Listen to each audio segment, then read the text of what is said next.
Hello everyone, आप सभी का एक बार फिर से मेरे यूट्यूब चैनल में बहुत बहुत स्वागत है। आज हम बात करने वाले हैं इंडियन ज्योग्राफी के 15 बेहतरीन प्रश्न और ये आपके सभी एग्जाम्स में ज़रूर मिलेंगे।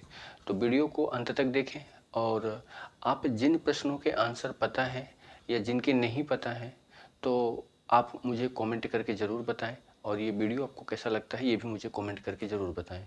और जिन्होंने चैनल को सब्सक्राइब नहीं किया है तो चैनल को सब्सक्राइब कर लें और अपने दोस्तों को ज़रूर शेयर करें। तो चलिए स्टार्ट करते हैं आज का पहला प्रश्न।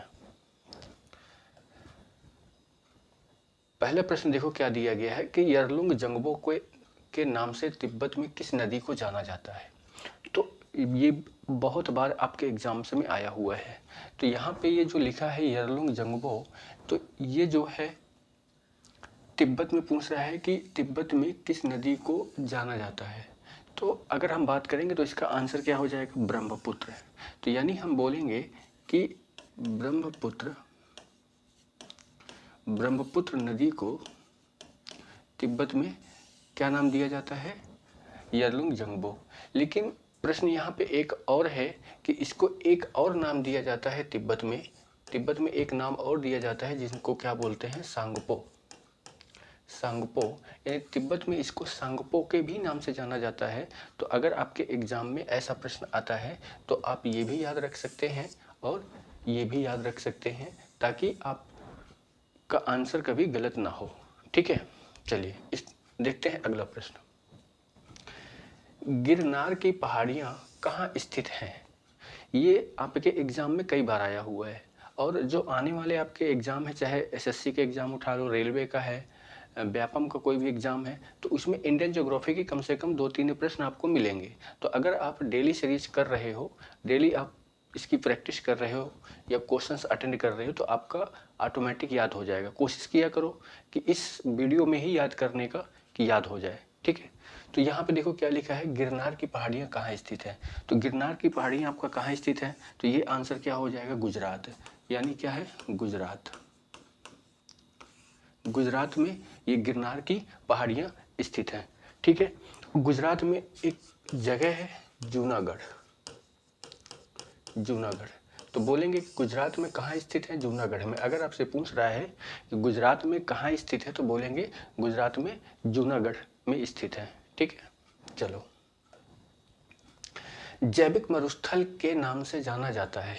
जैविक मरुस्थल के नाम से किसे जाना जाता है। तो देखो जैविक मरुस्थल के नाम से किसे जाना जाता है, तो इसका आंसर आपका क्या हो जाएगा, दामोदर नदी। यानी दामोदर नदी को जैविक मरुस्थल के नाम से जाना जाता है। क्यों जाना जाता है, क्योंकि ये नदी जो है सबसे ज़्यादा प्रदूषित है। क्या है ये, प्रदूषित है, सबसे ज़्यादा प्रदूषित है, सबसे ज़्यादा प्रदूषित नदी है। और इसी के बारे में अगर मैं बताऊं कि इसके बारे में क्या क्या चीज़ें हैं, दामोदर नदी को पश्चिम बंगाल का शोक कहा जाता है। पश्चिम बंगाल का शोक कहा जाता है। जैसे बिहार का शोक किसे कहा जाता है, कोसी नदी को कहा जाता है, तो उसी प्रकार से पश्चिम बंगाल का शोक किसे कहा जाता है, दामोदर नदी को कहा जाता है। और यहाँ पे क्या है, इसको जैविक मरुस्थल के भी नाम से जाना जाता है। ठीक है, नामचा बारबा चोटी भारत के किस राज्य में स्थित है। देखो नामचा बारबा के बारे में अगर बात करो तो नामचा बारबा जो चोटी है तो ये अरुणाचल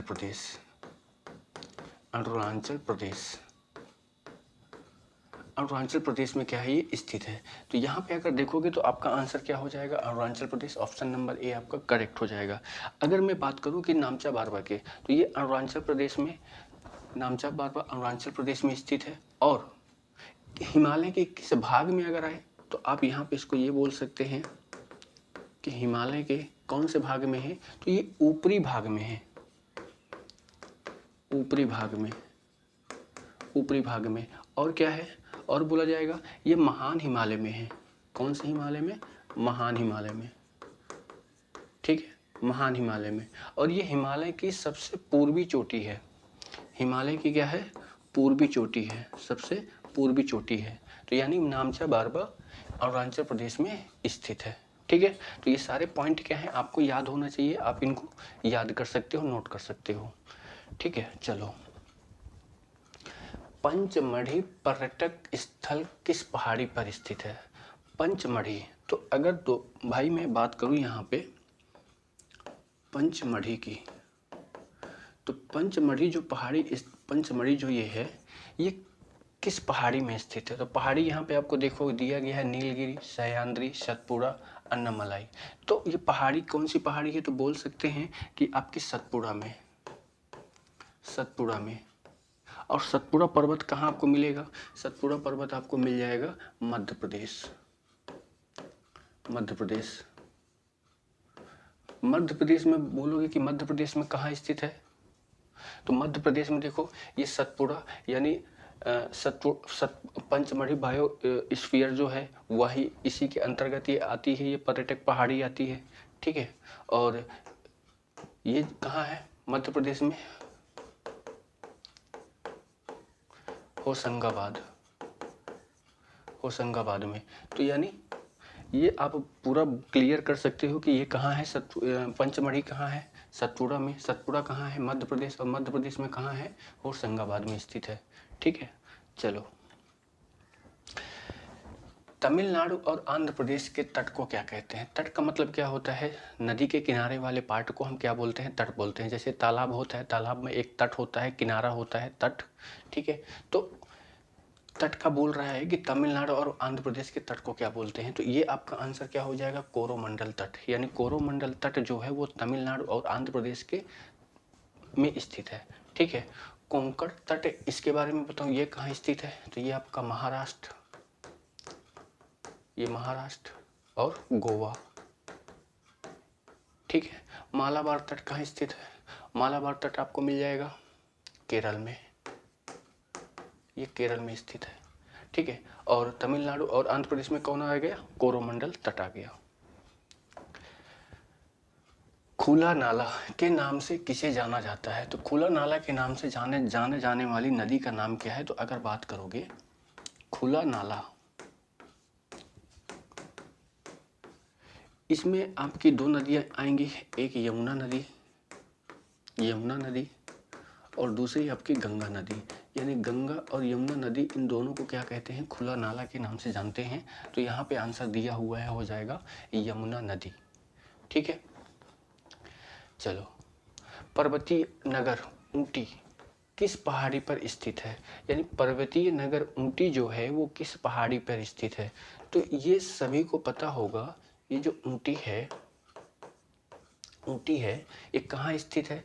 तो बोला जाएगा कि ये आपके नीलगिरी पर्वत पर स्थित है। कहाँ है मेरे भाई? नीलगिरी पर्वत पर, नीलगिरी पर्वत पर।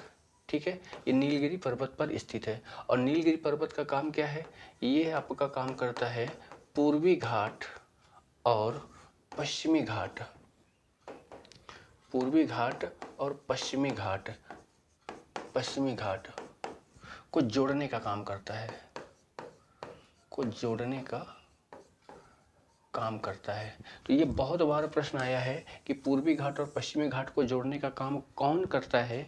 तो वो क्या है? नीलगिरी माउंटेन करता है। और नीलगिरी माउंटेन में क्या क्या स्थित है? ऊटी स्थित है।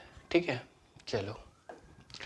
भारत की सबसे ऊंची चोटी केटू, भारत की सबसे ऊंची चोटी क्या है? केटू किस पर्वत श्रेणी में स्थित है? तो सबसे पहले आप केटू की बात करोगे तो केटू कहाँ स्थित है? ये आपका स्थित हो जाएगा कौन सा हिमालय में? काराकोरम माउंटेन में। यानी काराकोरम, काराकोरम, काराकोरम, काराकोरम श्रेणी में स्थित है। ठीक है, काराकोरम श्रेणी में केटू स्थित है। आप सभी को बताना है कि केटू का फुल फॉर्म क्या है, केटू को हम किस नाम से जानते हैं, और ये जो है ना भारत की सबसे ऊंची चोटी है। और केटू की लंबाई कितनी है, इसकी लंबाई आपको मुझे कमेंट करके बताना है, इसकी लंबाई कितनी है और इसका पूरा नाम क्या है, पूरा नाम क्या है। तो आज जिनको पता है वो मुझे कमेंट करके इसका आंसर जरूर देंगे। ठीक है, चलो। दक्षिण भारत की सबसे ऊंची चोटी कौन है? दक्षिण भारत की। देखो दक्षिण भारत की सबसे ऊंची चोटी, तो सभी को पता होगा कि दक्षिण भारत की सबसे ऊंची चोटी कौन सी है? अनाईमुडी। ये कहाँ है? ये अनाईमुडी जो है अन्नामलाई पर्वत पर है, अन्नामलाई माउंटेन पर ये स्थित है। ठीक है, ये दक्षिण भारत की सबसे ऊंची चोटी है। और इसकी अगर मैं हाइट की बात करूं, इसकी लंबाई की, लंबाई, तो इसकी लंबाई कितनी है? 2697 मीटर, 2697 मीटर। दोद्दा बेटा, दोद्दा बेटा, दोद्दा बेटा की ये कहाँ स्थित है? ये नीलगिरी माउंटेन पर स्थित है। ये कहाँ है? नीलगिरी, नीलगिरी पर्वत पर, नीलगिरी पर्वत पर। ठीक है, नीलगिरी पर्वत पर। आप लोगों को कमेंट करके बताना है कि इसकी लंबाई कितनी है, इसकी लंबाई कितनी है, आप लोगों को कमेंट करके बताना है। धूपगढ़, धूपगढ़ कहाँ है? ये सतपुड़ा पर्वत में स्थित है।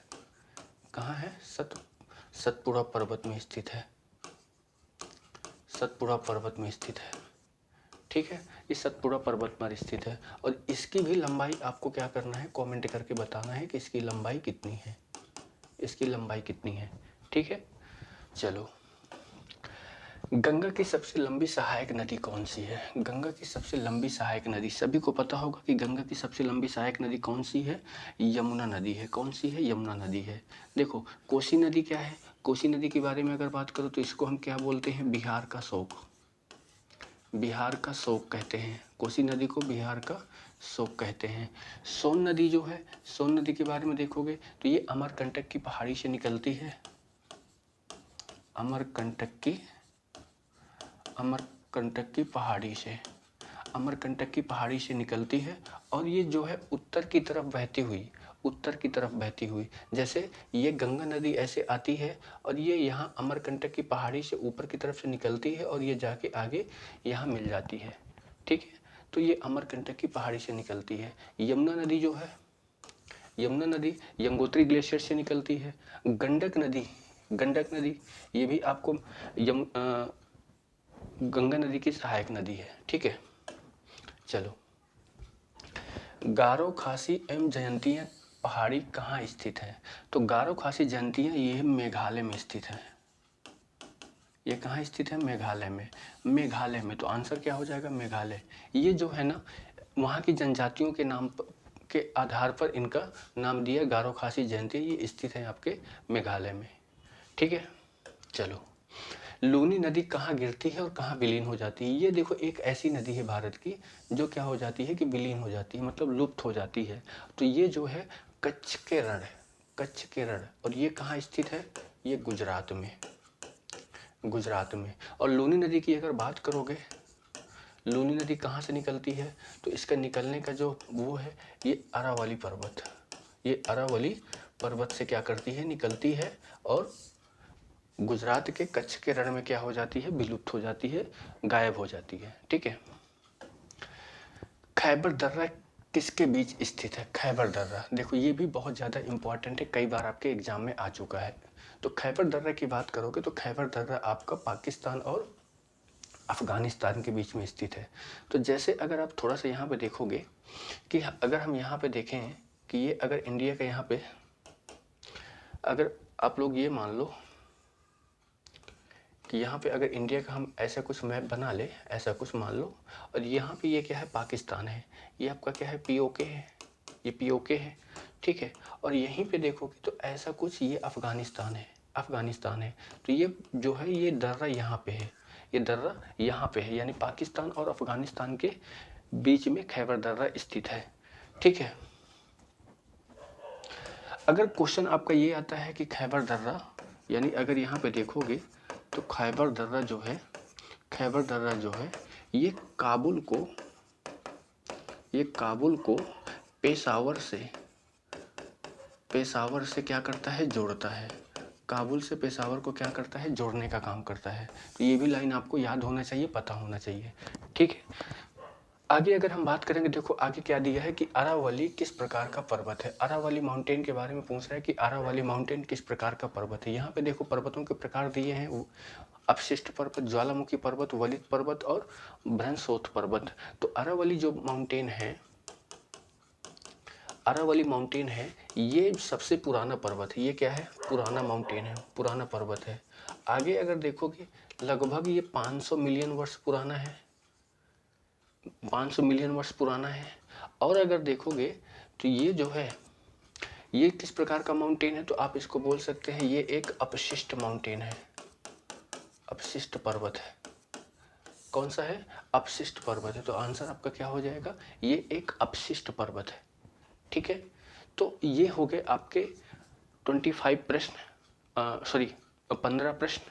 और वीडियो कैसा लगा है मुझे कमेंट करके ज़रूर बताएं, और वीडियो को अपने दोस्तों के पास ज़रूर शेयर करें। जिन्होंने चैनल को सब्सक्राइब नहीं किया है सब्सक्राइब कर लें। ऐसे ही आपको वीडियो मिलते रहेंगे। मिलते हैं दूसरी क्लास में।